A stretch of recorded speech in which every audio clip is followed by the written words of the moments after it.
Good evening all of you. Welcome to our channel. आज का topic हमारा रहेगा आयु संबंधी करेंगे। अनुपात में जो है आप आयु कैसे निकालोगे। ठीक है, कई बार अनुपात देते हैं निकालने के लिए और कई बार जो है आयु देते हैं। तो आज का टॉपिक हमारा रहेगा आयु में अगर अंतर दिया है आपको तो उनकी आयु जो है आप कैसे ज्ञात करेंगे अनुपात में। तो सबसे पहले देखिए, कॉमन सी बात है, अगर आपको कोई भी चीज़ है, वर्तमान की बात आप अगर कर रहे हैं, ठीक है, अगर आप वर्तमान की बात कर रहे हैं तो आपको अगर पहले का पूछा जाएगा तो आप ऊपर जाओगे। ठीक है, पहले के लिए, ठीक है, यानी कि 2 साल पहले या 4 साल पहले। और अगर 2 साल बाद की बात कर रहे हैं तो आप जो है नीचे आओगे। ठीक है, यहाँ वर्तमान की अगर पहले का समय आपको बता दिया और बाद का, तो वर्तमान के लिए जो है आप बीच में आओगे। तो इस टाइप से जो है इसी के अकॉर्डिंग हम करेंगे। अब देखिए, पिता व बेटे की आयु का अनुपात 8:3 है, यानी कि साल हमें नहीं पता है कितने हैं, लेकिन अनुपात हमें दिया गया है। तो कैसे निकालोगे, उनकी आयु में अंतर जो है 25 वर्ष का है। तो हम मान लेते भाई आयु को जो है हम एक्स मान लेंगे। ठीक है, आयु को माना बराबर है एक्स। हम एक्स मान लेते हैं। अब पिता का और बेटे का 8:3 है, तो पिता की कितनी हो जाएगी, 8x हो जाएगी। ठीक है, माइनस कर देंगे इसमें से 3x, ताकि अंतर हमारा हमें निकालना है ना।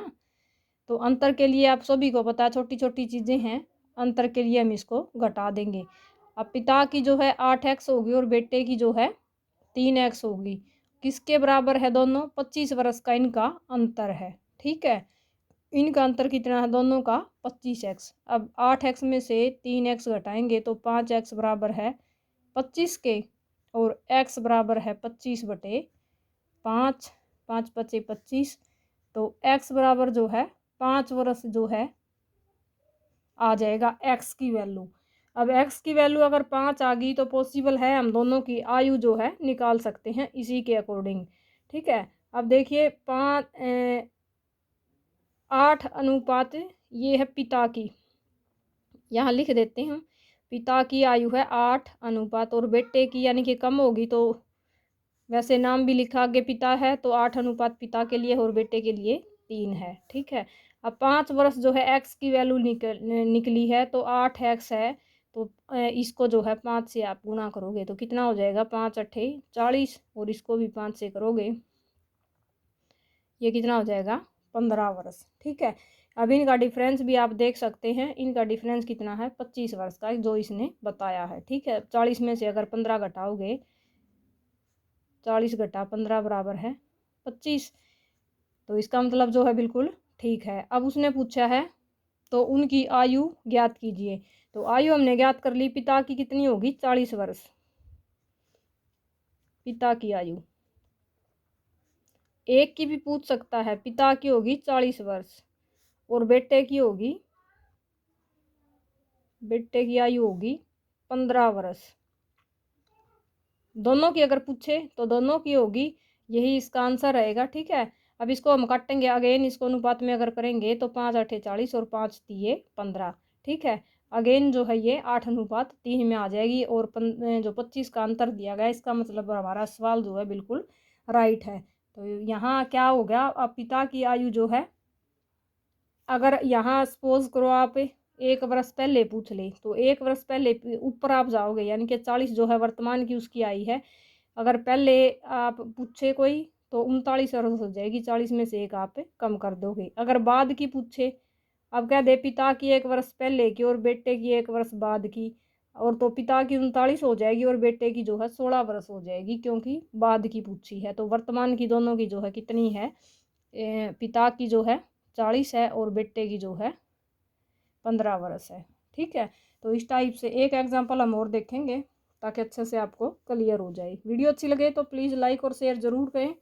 जो न्यू व्यूवर हैं वो चैनल को सब्सक्राइब करें। एग्ज़ाम में जो है ये इसी टाइप से क्वेश्चन पूछे जाते हैं, कॉमन सेंस की बात है, थोड़ा थोड़ा इधर उधर करके, और तरीका यही रहेगा। ठीक है, अगर आपको अंतर दिया गया है तो तरीका आप एक्स मानो, और अनुपात जिसका जो दिया है काट पीट के जो आएगा वही आंसर हो जाएगा। अब देखो, मोहन व सोहन की आयु का अनुपात 9:3 है। सबसे पहले हम मोहन और सोहन ही लिख लेते हैं। मोहन और अब ज़्यादा आपको लिखने की ज़रूरत नहीं है, ठीक है। पेपर में टाइम की सेविंग के लिए आप फास्ट कर सकते हैं। 9:3 है, तो 9 जो है 3 हम लिख लेंगे। उनकी आयु में अंतर जो है 18 वर्ष का है। अब 18 वर्ष का अंतर है, उधर 25 का था। 3 वर्ष बाद उनकी आयु का अनुपात कितना होगा। यहाँ इसने पूछा है 3 वर्ष बाद उनकी आयु का अनुपात कितना होगा। तो ये कितना हो जाएगा। अब देखिए 9x हम इसको मान लेंगे और घटा में 3x हो जाएगा और बराबर में 18 वर्ष है। यहाँ हो जाएगा 6x बराबर में 18, x बराबर है 3 वर्ष हो जाएगा, ठीक है। इसी टाइप से निकालेंगे हम। अब क्या है, उसने 3 वर्ष बाद की पूछी है, तो फिलहाल क्या है, उनका वर्तमान का जो अनुपात है